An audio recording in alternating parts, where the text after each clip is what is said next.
in real life, the impact of financial inclusion hasn't played out exactly how it was intended by the policymakers. And the main reason for that is that the idea of financial inclusion as the idea of access has one fundamental flaw, and that flaw is the belief that the way that markets operate, financial markets and the banking sector operate, is neutral of the society. So my name is Dr. Hanna Szymborska. I am a senior lecturer in economics at Birmingham City University in the UK. The concept of financial inclusion is quite multifaceted, but over time, it's become quite simplified to more easily measured ideas. So contemporary financial inclusion would be understood as access to official mainstream financial services, be it access to bank accounts or bank loans. In the past, especially in the US, I would argue that the concept of financial inclusion was much more complex. And that goes back to the civil rights movement in the late 1960s, and more specifically with the implementation of the Fair Lending Act in 1968. And this legislation created a law that banks are obliged to reinvest some of the income, some of the profit, some of the revenue in the local communities. And this initiative was further elaborated in the 1975 and 1977 Community Reinvestment Acts. And the goal of that was to ensure that the banks are channeling some of the revenues that they make into the local communities to ensure prosperity, more equal development within these communities. However, there was a problem, and the problem relates to the way that the US economy has been structured and the way that the legacy of structural inequalities has played out. So despite the fact that the legislation was in place, it was very difficult to actually implement the Community Reinvestment Act because of the structural discrimination, redlining of areas, which meant that certain areas were excluded from access to bank credit and bank funds. And this had repercussions on how the concept of financial inclusion, as is mostly understood today in terms of this easily measured access, has played out to become what it is today. And in 1992, we have a very important event that shook the country, which was the ELA uprising. And the LA uprising was related, it was a multifaceted phenomenon, but at the back of that, we can interpret it against the background of poor communities, insufficient funds for development of these local communities, despite the legislation that has been already in place. And what has come to be at that time was the presidential campaign and the rise and the election of Bill Clinton as the Democratic president. And during his time as president, the initiatives towards the financial inclusion policies became more specific.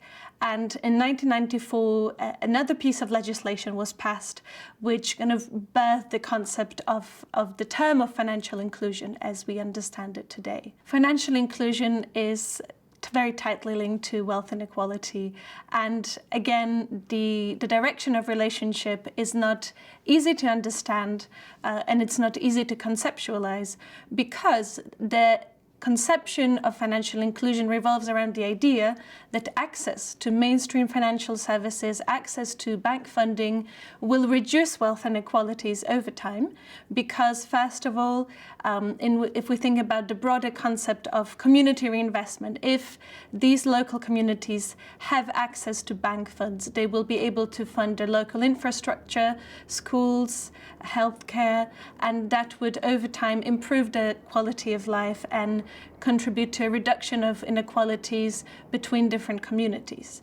At the level of the individual, when we think about financial inclusion as access to bank credit, access to bank accounts, the idea of this policy was to ensure that a person has a stable yielding asset. For example, a bank account yields some small percentage over time. So by investing your money into a bank account, instead of keeping it, for example, underneath your pillow, it's much more secure, and it gives you some small return over time, allows your money to accumulate, and over time you get the benefit of higher income, higher wealth. And that will again lead to a reduction of wealth inequalities as more people become banked, i.e. they have access to bank accounts and access to bank credit. The upside of that, which is what many people have been highlighting recently, is that in real life the impact of financial inclusion hasn't played out exactly how it was intended by the policymakers. And the main reason for that is that the idea of financial inclusion as the idea of access has one fundamental flaw. And that flaw is the belief that the way that markets operate, financial markets and the banking sector operate, is neutral of the society. It's neutral of the way the society is organized, the social hierarchies, the legacy of structural inequalities, and so on. And because of that, the idea that by having access to a bank account, by becoming a more financially responsible consumer, you are able to improve your financial situation in the long term, and thus the inequalities in wealth would reduce, hasn't really played out. And because of that, there is a very, very problematic situation that is happening right now, which to me, the best example of that is the financial crisis of 2007.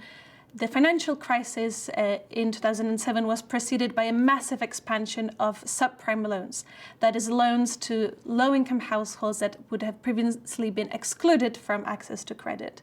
So you may think, as an idea, the subprime credit market is amazing because it gives you the access to credit among people that have previously not have access to credit. That it would include women, minority families, younger households as well, or low-income consumers. So all of these people suddenly are actively, involved in the financial sector. They're able to get this credit. But as we all know, in 2007, with the collapse of the housing market, and housing is the primary asset that these subprime loans were used for, so the subprime mortgage market was the key element of this financial inclusion of the 1990s and the 2000s, it has led to massive wealth losses for those subprime households. And we observed that in our research that minority women, specifically black women, black borrowers in the US, they have seen real wealth losses since the 1980s, which means that in real terms, in the latest data we have was for 2016, they own less wealth that they had owned in the late 1980s, which is astonishing, because this goes exactly to the contrary of what the policy intended. And again, to understand that, we need to think about the institutions, the social structure of the economy, and the fact that the subprime lenders were not socially neutral. The main problem is not just that the costs of credit were very high, so the terms on which these minority women and other subprime households were able to access these loans were not very favorable at all. That means very high penalties for lack of repayments, high interest rates, and without having a stable asset on the other side of that debt. So with the fact that the housing market has collapsed, many of these borrowers lost on their home ownership because of the foreclosures. They did not have enough to repay, so the bank repossesses their home. they don't have that asset on the other side. And when we look at yet another side of that, which is the labor market, incomes, we know that real wages have been growing very sluggishly over the past decades. And when we look at the distribution of wages, that differences in growth are even more stark. So households that are at the lower end of the distribution, and unfortunately, in reality, many of these households are also women and are also especially minority women. They haven't really seen the income growth that would enable them to compensate in a way for this more unstable flow of income and credit that they were exposed to. So in the end, after the financial crisis, many of these households are still feeling the pinch. They still have not recovered, even though at the aggregate level, we know, every day we are being told that, growth is up, employment is up, historically high levels of employment. But these aggregate numbers really conceal what is going on across the board, across the distribution, across the different gender and racial groups. So in terms of research and as economists, I believe that we really need to go beyond the aggregate narrative. And that links very much to other fields of economics that previously have been blind, in a sense, to the issues of gender and race. And specifically, I'm talking about macroeconomics. So I'm a macroeconomist, but I have been forced, in a sense, through my interest in inequality, to look at micro, so individual level data or household level data. And as macroeconomists, I believe we really need to go beyond the aggregates, and that goes to both researchers and central bankers and other policymakers.